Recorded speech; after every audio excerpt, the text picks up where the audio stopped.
नहमदु व नसल्ली अला रसूलिहिल करीम अम्मा बाद फ़ाउज़ बिल्लाहि मिनश शैतानिर रजीम बिस्मिल्लाहिर रहमानिर रहीम। जनाब सदर, मोहतरम उस्ताद अकराम और मेरे हम मकतब साथियों, अस्सलाम वालेकुम। आज मुझे जिस मौजू पर लबकुशाई करने का मौका मिला है वो है 1 तारीख 2 सानेहात, 16 दिसंबर स्कूटर ढाका और 16 दिसंबर सानेहा पेशावर। इतना दर्दनाक सफ़र कैसे सुनाऊं?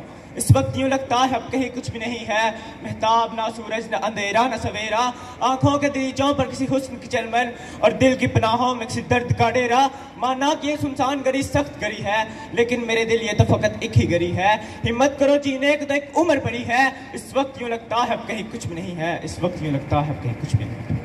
जनाब सदर, एक तरफ 16 दिसंबर हमारी तरीक का वसीयत दिन है, जब एक बैनुल अक़वामी साजिश के तहत दुनिया की सबसे बड़ी इस्लामी मुमलिकत को तो लख कर दिया गया और हम तरीक को जानते हुए भी शख्सियात और अदारों पर इल्जाम आयद करते रहे। इस अजीम इल्मी सबक हासिल करके हम अपना किबला दुरुस्त करने में नाकाम रहे हैं। कि हमें पाकिस्तान के बाद इब्तिदाई 10 वर्षों में मशरकी बाजू के अलहदगी की तरीक सामने आ चुकी थी, जब हुकूमत पाकिस्तान ने 2 कौमी जुबानें उर्दू और बंगला को मुसावी हैसियत करार दिया। इस तरह बाब हुकूमत ने खुद जुबान की बुनियाद पर पाकिस्तान को तकसीम कर दिया। चमन को बेचा, बहार लूटी, ये गुल खिलाए हैं दोस्तों ने, जला के घर को किया चिरागा, सितम ये ढाए हैं दोस्तों ने। ज़मीने बंगाल पे जो पहुंचे तो अपने दिल से सदाई आई, हम अपने ही घर में अजनबी हैं, ये दिन दिखाए हैं दोस्तों ने।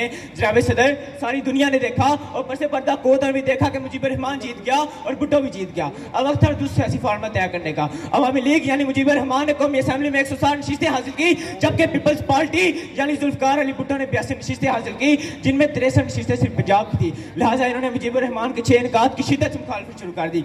अगर उस वक्त कौमी असम्बली का इजलास वक्त पर होने दिया होता तो बहुत से मसाइल बाहमी अफहाम और तफहीम से हल हो सकते थे। इस तरह मुल्क में कत्ल कारगिरी, बर्बादी और आखिरकार मुल्क टूटने का सबब बन गया। 25 मार्च 1971 को शुरू की गई फौजी कार्रवाई 16 दिसंबर 1971 जैसे सात दिन पर खत्म हुई। कुर्ब के न वफा के होते हैं, सारे जगरे अना के होते हैं। पाकिस्तान को खून में नहलाने और वतन अजीज को दुलख्त करने के बाद इक़्तिदार वहां तुम और यहाँ हम के फारून पर हासिल कर लिया गया। वजूद की बसात पर बड़ी अजीब मौत थी, यकीन लुटाकर चल पड़े, गुमान बचा कर रख लिया। जनाब सदर, दुनिया में कोई जदोजहद बेगुनाहों कत्ल करने की इजाजत नहीं देती और ना ही इसका कोई जवाब पेश कर सकती है। कोई दीन, कोई फिक्र, कोई फलसफा दहशतगर्दी को जायज करार नहीं दे सकता। सानिया पेशावर नाकाबिल तसव्वुर हद तक एक अजीम सानिया है। काबुल के बाद अगर शहर हादसात से ज्यादा अशना है तो यह पेशावर है, जहाँ नन्ही कलियों और कोबलों को फूल बनने से पहले ही मसल दिया गया हो। शहीदाने वतन के हौसले थे दीद के काबिल, शहीदाने वतन के हौसले थे दीद के काबिल, वहां पर शुक्र करते थे जहां पर सब्र मुश्किल था। जनाब सदर, बड़ी मोहब्बत से 144 दूल्हे दुल्हा यूनिफॉर्म इस्त्री करके इन्हें नहला धुलाकर पहनाया होगा, चमकते पॉलिशुदा बूट पहनाकर माओ ने नाश्ता खिलाया होगा। सिर्फ यही नहीं, लंच बॉक्स बनाकर तकीद भी की होगी, क्योंकि हमारी कौम को कमजोर नहीं सेहतमंद जवानों की जरूरत है। बाप ने मुस्कुराते हुए देखा होगा, इन्हें क्या खबर थी कुछ देर बाद बदजात जालिम इन्हें खाको खून में नहला देंगे। इनका स्कूल मादरे इल्म इनकी कदरगाह और इनके क्लासरूम इनके मक्तबा बन जाएंगे। हमारी पाक आर्मी जो इन दिलों के टुकड़े करना चाहते थे, जिन्होंने इनके कलेजे पर हाथ डाला, नहायत तामुल से ने रोका और निस्तन किया। वार करते हैं तो होश उड़ा देते हैं, वार करते हैं तो होश उड़ा देते हैं, हमने सीखा ही नहीं दुश्मन को संभलने देना। जनाब सदर, हर साल गुजरे हुए लम्हात को याद करना, बहुत सी तकरीबात से जाना, ये 2 घड़ी बैठकर आंसू बहा लेने से क्या हमने अपना फर्ज पूरा किया?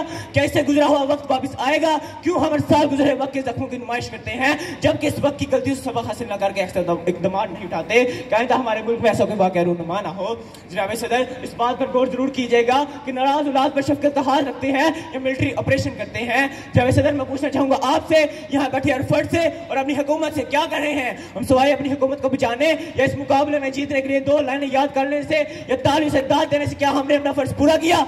नहीं जनाब सदर, मैं गुजारिश करना चाहूंगा अपनी हुकूमत से कि बराए मेहरबानी माजी को हर साल याद करने के बजाय इसके बाद किए जाने वाले हमारे अमल और हमारी मजीद कोशिश क्या होनी चाहिए, इस पर तवज्जो दे।